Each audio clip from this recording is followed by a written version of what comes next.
All right, man, we back. Goodfellas Sports TV. Make sure you hit that subscribe button, bell icon button, share the video. Let's talk a little bit about kind of two interviews type of situations on the Fox and ESPN platform. Face-to-face on Fox with Tony Harrison and Charlo 2. And also we're going to talk about the Andre Ward unguarded interview with Terence Crawford. So let's talk a little bit about the unguarded interview. 15 minutes. I'll link in the description on the source link. Terence Crawford interview with Andre Ward, and they talked about a lot of things. Obviously, they talked about Errol Spence, and they talked about Crawford's being pretty much being guarded with the media, and he talked about not speaking with the media and how they misconstrue and they use you and they try to flip your words around, and that's why Marshawn Lynch didn't really mess with the media. All right, I think one of the media members in Buffalo misconstrued his words, or told a little white lie and kind of made it seem like he said something, but he really didn't say it, and that's why Marshawn Lynch stopped speaking to the media, and that's why he started "I'm just here not to get fined." It wasn't that he was being an asshole. It was the simple fact that the media, created a narrative out of something that he didn't say and lied about it. So they broke that trust factor for all media members. And Bud, he was kind of talking about that little dirty street gang and saying, sending them a message saying he don't interview with them because, one, you're not about to use me when it's convenient for your platform, right?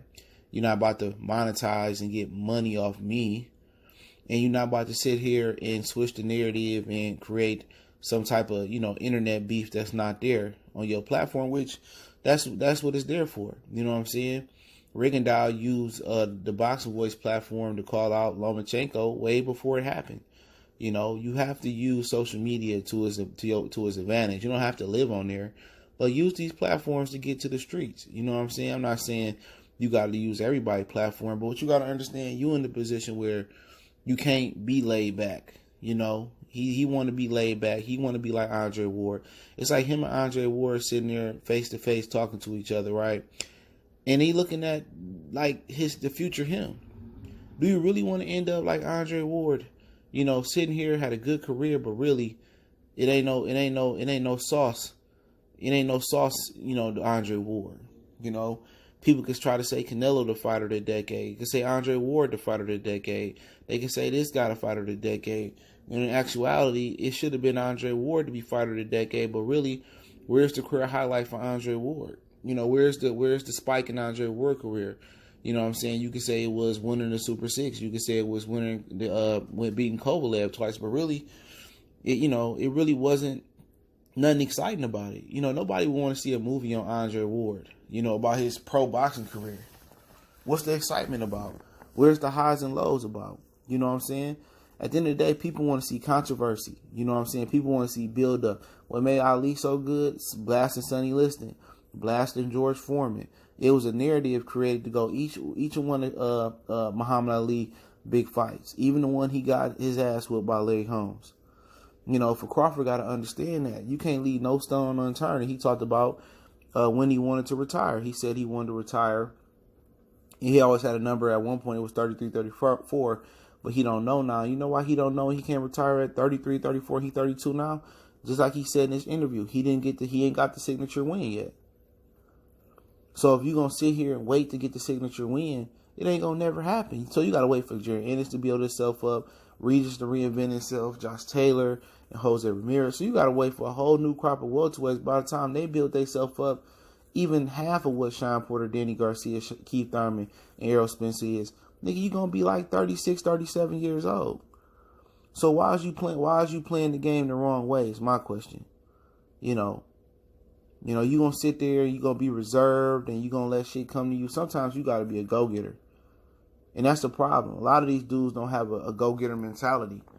You don't have to be a businessman to be a hustler. You know what I'm saying? But, he goes on and he talks about, him investing in things that's going to value, that's increasing value, like homes. He just opened a retail store as well. So, he said he took care of his money. He got enough money to retire right now and still be straight. He said he don't live a high, lavish lifestyle. And, and that's going to benefit him in the long run. You know, you don't need the house with the fish tank that costs a couple thousand to maintain a year. You don't need the house where you need a gardener and all that to maintain. You know, you just need to live a good lifestyle so you can have longevity, not ball for a minute. But, you know, other than that, man, he spoke on a few things, but those were the primary things he spoke on. You know, and, you know, it's unfortunate that, you know, he was asked about smoking Spence. So it's unfortunate to say, you know, I mean what I mean. When I say I'm going to F you up, I'm going to F you up, and I don't want to do all that talking. But, you know, he understands that talking, in the interview he said that talking builds the fight. And you got to build the fight, bro. And that's just what it boiled down to. You have to build the fight. You know, and it's unfortunate that you're dealing with pussycats over there. You know what I'm saying? And he said what frustrates him the most is when they don't acknowledge him as a champion, or they being coached not to say his name. And Teofimo Lopez Sr. revealed that yesterday on Fight Hype, saying that Floyd Mayweather tells his fighters not to say certain fighters' name, like his son Teofimo Lopez. He tells Tank not to say his name. You know what I'm saying? So at the end of the day, and I got another video coming, so pay attention. This one's it's really gonna feed off this video, to be honest. I was supposed to do this video last night, but it's really gonna feed off this one. But for Bud, you know, it is what it is. You know, if you ain't willing to step out your comfort zone, he gonna end up like Andre Ward. You know, Andre Ward is gonna be a forgotten fighter to a certain extent. Not because he wasn't good, because he made bad business decisions and he didn't get the fights or build the fights up the way they should have been built. But, you know, for Bud, I think he had peace. You know, and if you know you're the best, but you can't get those fights. I mean, nobody gonna blame Errol Spence and Sean and Danny and Keith because they with PBC, and people feel that PBC is the strongest black establishment, and they believe Bob Arum is the white devil. So they gonna ride with PBC, not looking at the situation where, you know, guys saying like, oh, Crawford ain't more accomplished than Danny, Sean, and Keith. At the end of the day, how can he not be more accomplished? He unified all belts at 40. He was identified as the lineal and had a belt at 35. He was the lineal and got all the belts with Danny Garcia do it at 140. And he won the belt 3 weight classes to PBC 2 weight classes when Danny Garcia won a belt at 2, which the second one was given to him. Look at Keith Thurman. You know, he fought at 52 versus Katana, came back down, so he technically moved back down. Errol Spence debuted his career at 54. He came back down. Sean Porter been as high as super middleweight, went to 50, probably middleweight, went to 54, came back down to 47. So, you know, it is what it is. But I'll do a video addressing that later. But let's talk about Tony Harrison and Jermell Charlo. Okay, Tony Harrison and Jermell Charlo really put on a good show on Fox Face to Face. All right. One thing I did notice is Charlo is so angry. He very, very mad. You know, he trying to, you know, he trying to insult Tony Harrison, but he can't play the dozens. He can't go word for word or bar for bar with Tony Harrison, but he trying so hard. You know what I'm saying? He's saying, oh, Tony Harrison, he's struggling and this and that. Look at the shoes he got on. At the end of the day, you know, he had it the hard way. You know what I'm saying? You know, Al Heyman have given the Charlos the easy way. He talking about, everybody I fought was hard. Nigga, you ain't had a hard fight in your life. Other than the Vanes Monterosian fight that was meant for you for it to be easy, and you struggled in that fight. And a lot of people thought you lost that fight. You know what I'm saying? And, oh, you know, he got makeup on. Like, nigga, you talking about, oh, you know, hey, man, I'd rather struggle than wear makeup. This nigga got whole makeup on his face if you look at that. You know what I'm saying? And you know, I wouldn't want to live in Detroit, and this nigga, you from Lafayette, Louisiana, nigga. Houston don't fuck with him. You know what I'm saying? Real talk. Half the population of Houston don't even know who he is. You know, and Tony, he's you faked the injury, and tell me why you faked it. If I faked the injury, why am I fighting you again? Just tell me that. If he was scared of Jermell Charlo, he would have took a tune-up coming off a year layoff, or he would have waited till next year, or did something, or he would have dropped the belt. We've seen plenty PBC fighters drop their belt before. Peter Quillen dropped his belt for a fight not to happen. You know, you see it all the time. So at the end of the day, it was a good show. They went back and forth with each other. Even when the camera was off, they had to keep rolling. And this is what kind of what Bud needs to emulate. Hate to say it, this is what he need to emulate. He need to emulate, what they doing. Because they selling the hell out of this fight. You know what I'm saying? Jamel Charlo, he's so angry. He dressed like a bingo grandma up there. They went back and forth. And, at the end of the day, like Tony Harrison said, he in his head. But one thing I did notice about the face-to-face, they tried to make it the Jamel Charlo show. That's what they tried to do. They tried to make it the Jamel Charlo show. They wasn't letting Tony Harrison speak the way he wanted to speak. And he said, they told him, I heard one of his boys tell me, they told Tony Harrison that he couldn't really talk the way he wanted to talk. He had to keep it clean. And they tried to really tame him because this was going to be on national television on FS1. So he couldn't really speak the way he wanted to speak. And they was letting Jamel Charlo do all the talking. And they was stopping Tony from doing talking. So they really trying to showcase Jamel Charlo. You know what I'm saying? He trying to do his talk. He trying to be angry. And you go to this, I don't know why he's so damn angry all the time, bro. Like, is he like a virgin? I know his brother got like three or four kids. His brother got like 3 or 4 kids or whatever. And he married, but Jamel not married. So what is he not getting none, dog? Because isn't he angry all the time when it comes to this shit? It could be his birthday. He just angry, dog. He angry. Like, what's going on with him, dude? All them titty bars down there in Houston, you ain't slid in one and dropped the 40 ball on a girl and just got one off. He just angry, dog. Like, they took something from me, and why did they take it from you?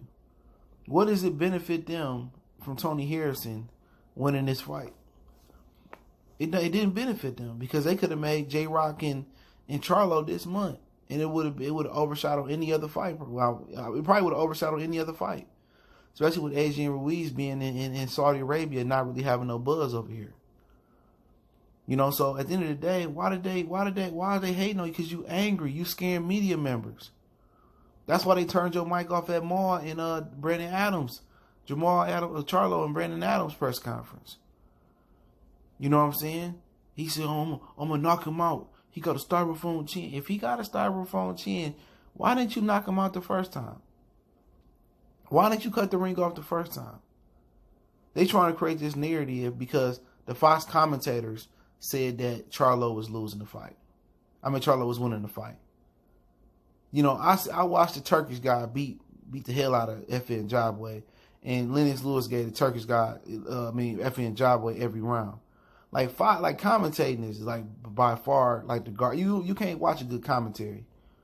ESPN, DAZN, Showtime, they all got garbage commentary. You know what I'm saying?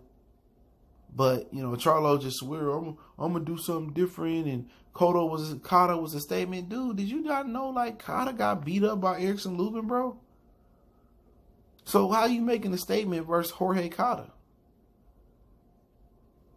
You got your little tune up. You got yours a little off. But, like I said, he just angry, man.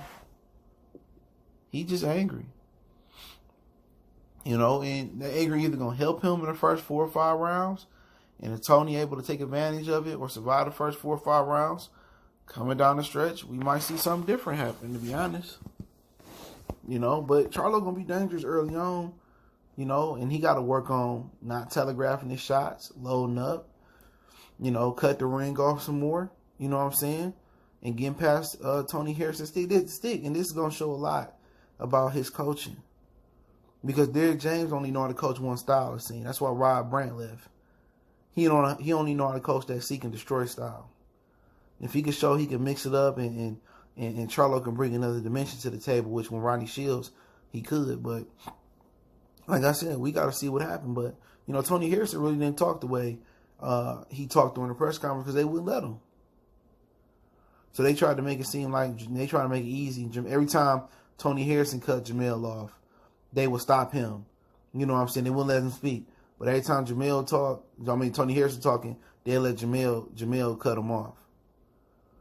That's just real spit though. But this dude wore makeup up there, dog, and he think he cool because he got a chain on. He think he cool because he got a bingo jacket on. He think he cool because he got blonde hair. Like, nigga, you ain't nothing. We laugh at fugazi niggas like you. You know what I'm saying? He's so emotional. I hope Tony Harrison stop him, dog. I hope he just or outbox him and just outbox him, because this Charlo lame, dog. He just a whole ham out here. But if not, J-Rock gonna beat him, so it don't even really matter. But hey, it's Goodfellas Sports TV. Don't forget me on Facebook, Instagram, Twitter. Reach out to the email if you got business, question, inquiry, sponsorship, video requests. Keep sharing the videos. Appreciate the love, support. Want to make a donation? That link's in the description. Best way to donate is share the video. But yeah, let me know what you guys think in the comment section about the Ward and Crawford unguarded interview, and what you think about the Tony Harrison and Jamel face to face. But like I said before, that face to face was pretty much it was Jamel Charlo's show. They let Jamel Charlo talk as much as he wanted to, cut off Tony Harrison, then let Tony Harrison cut him off or nothing like that. So, I mean, we'll see how the fight come. They fight in Ontario, California next Saturday. I think it's the 21st. Terence Crawford is fighting Ingus Kavalaskis. I got it right. This Saturday, December 14th. So, should be a hell of a weekend. One time for the one time. Goodfellas Sports TV. We gone.